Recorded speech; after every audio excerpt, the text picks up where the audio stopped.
So I want to kind of make this a little bit more real. So let's imagine that we have somebody who presents to our office with anxiety following a very serious medical hospitalization. So I actually was working with somebody kind of like this.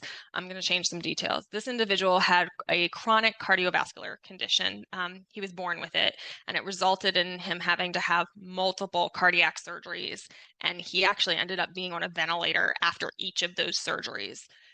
So let's think about that. His cardiac condition was genetic. He was born with it and he was relatively young. So that would fall under the biological sphere, as would the actual experience of having had all of those surgeries and having been on the ventilator and kind of the physical effects of being on a vent after each of those experiences.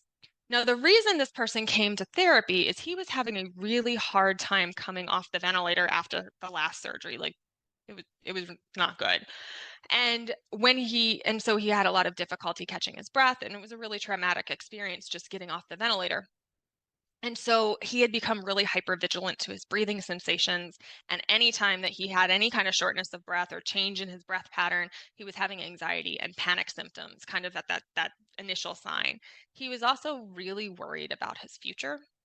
And he had started having nightmares, kind of like nightmare-like flashbacks about his experience post-surgery. And so those nightmares would then trigger anxiety symptoms, which often come with shortness of breath. And then he would get concerned about the shortness of breath. And so the anxiety would get exacerbated, and it just kind of spiraled from there.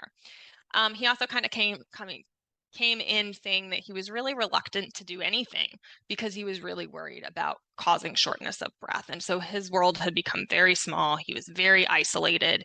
He wasn't engaging with his friends. And of course, then that kind of led to some depression. So really, there's some very clear things going on in the psychological sphere there, but you can also see how there's this really clear intersection with his physical health. The anxiety is making it harder for him to recover from those cardiovascular surgeries. And then if we throw in the sociological, I will say that this individual had a fair amount of social support from his family, but he had a really hard time maintaining friendships, in part because he was in and out of the hospital a lot of his life. And he also felt like he just didn't fit in with other guys his age. He wasn't allowed to play certain sports because of his heart condition. He felt weak compared to other people. And so, again, you can see how all of these different factors really fit together. And if we only looked at the biological, or if we only looked at the psychological, we'd be doing this individual a disservice. So we really have to look at all of it.